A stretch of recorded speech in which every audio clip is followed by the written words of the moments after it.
എൻ്റെ വരുമാനം ടാക്സ് കൊടുക്കേണ്ട പരിധിയിലില്ല, അതുകൊണ്ട് ഞാൻ എന്തിന് ITR ഫയൽ ചെയ്യണം എന്ന് ചിന്തിക്കുന്ന ആളാണോ നിങ്ങൾ?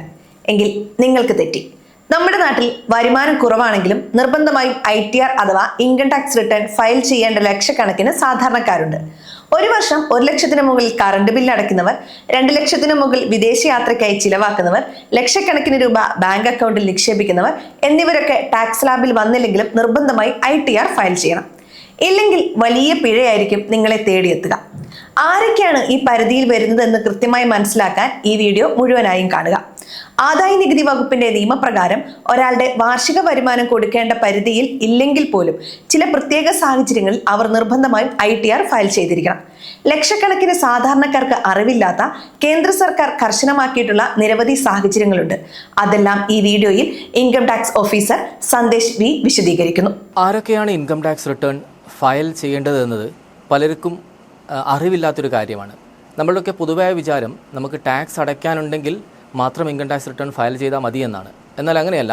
നിയമപ്രകാരം നമ്മുടെ income, gross income basic exemption ലിമിറ്റിൻ്റെ മുകളിലാണെങ്കിൽ, ഇപ്പം ബേസിക് എക്സംഷൻ ലിമിറ്റ് എന്ന് പറഞ്ഞു കഴിഞ്ഞാൽ നമ്മൾ ഓൾഡ് റെജീമാണ് ഫോളോ ചെയ്യുന്നതെങ്കിൽ 2.5 ലക്ഷവും ന്യൂ റെജീമാണ് ഫോളോ ചെയ്യുന്നതെങ്കിൽ 4 ലക്ഷവുമാണ്. അപ്പോൾ നമ്മുടെ ഗ്രോസ് ഇൻകം അതിൻ്റെ മുകളിലാണെങ്കിൽ നമ്മൾ തീർച്ചയായിട്ടും ഇൻകം ടാക്സ് റിട്ടേൺ ഫയൽ ചെയ്യാൻ നിയമപരമായി ബാധ്യസ്ഥരാണ്. എന്നാൽ പൊതുവേ നമ്മൾ ചെയ്യാറ് നമ്മളുടെ ഈ ടാക്സ് ഉണ്ടെങ്കിൽ മാത്രമേ നമ്മൾ ഇൻകം ടാക്സ് റിട്ടേൺ ഫയൽ ചെയ്യാറുള്ളൂ. പക്ഷേ നമുക്ക് ഒരു 10 ലക്ഷം രൂപ ഉണ്ടെങ്കിൽ പോലും ഇപ്പം നമുക്ക് ശരിക്കും ടാക്സ് വരാറില്ല. അത് ടാക്സ് ആക്ച്വലി ഉണ്ട്, പക്ഷേ അതിന് നമ്മൾ ഇക്വലൻ്റ് എമൗണ്ട് റിബേറ്റ് കിട്ടും.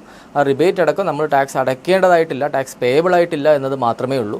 സോ നിയമപരമായിട്ട് 2.5 ലക്ഷത്തിൻ്റെ മുകളിൽ ഗ്രോസ് ഇൻകമുള്ള ഓൾഡ് റെജിമിൽ ഫോളോ ചെയ്യുന്ന ആൾക്കാരും 4 ലക്ഷത്തിൻ്റെ മുകളിൽ ഇൻകമുള്ള ന്യൂ റെജിമിൽ ഫോളോ ചെയ്യുന്ന ആൾക്കാരും ഇൻകം ടാക്സ് റിട്ടേൺ ഫയൽ ചെയ്യേണ്ടതാണ്.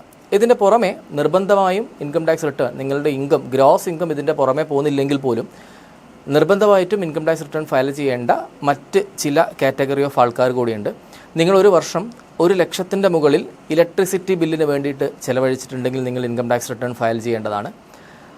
ഒരു വർഷം 2 ലക്ഷത്തിൻ്റെ മുകളിൽ നിങ്ങൾക്കോ അല്ലെങ്കിൽ നിങ്ങളുടെ ഫാമിലി മെമ്പേഴ്സിനോ ആർക്കോ വേണ്ടി നിങ്ങൾ ഫോറിൻ ട്രാവലിന് വേണ്ടിയിട്ട് നിങ്ങൾ ചിലവഴിച്ചിട്ടുണ്ടെങ്കിൽ നിങ്ങൾ ഇൻകം ടാക്സ് റിട്ടേൺ ഫയൽ ചെയ്യേണ്ടതാണ്.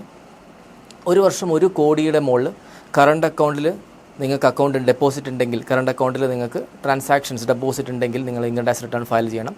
50 ലാക്സിൻ്റെ മുകളിൽ സേവിങ്സ് ബാങ്ക് അക്കൗണ്ടിൽ നിങ്ങൾക്ക് ട്രാൻസാക്ഷൻസ് ഉണ്ടെങ്കിൽ നിങ്ങൾ ഇൻകം ടാക്സ് റിട്ടേൺ ഫയൽ ചെയ്യേണ്ടതാണ്.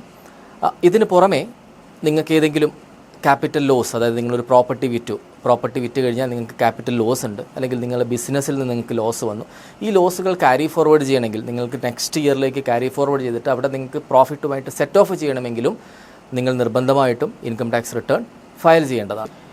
ഇനി ഇൻകം ടാക്സ് റിട്ടേൺ ഫയൽ ചെയ്യേണ്ട മറ്റൊരു കാറ്റഗറി ഓഫ് ആൾക്കാരെന്ന് പറയുന്നത് നിങ്ങളുടെ ബാങ്ക് അക്കൗണ്ടിലെ FD അല്ലെങ്കിൽ വേറെ എവിടെ നിന്ന് എന്തെങ്കിലും കമ്മീഷനിൽ നിന്ന്, റോയൽറ്റിയിൽ നിന്ന്, ഇങ്ങനെ എന്തെങ്കിലും നിങ്ങൾക്ക് കിട്ടുന്ന വരുമാനത്തിൽ നിന്ന് TDS പിടിച്ചിട്ടുണ്ടെങ്കിൽ ആ TDS നിങ്ങൾക്ക് റീഫണ്ട് ചെയ്ത് കിട്ടണമെങ്കിൽ നിങ്ങൾ ഇൻകം ടാക്സ് റിട്ടേൺ ഫയൽ ചെയ്യണം.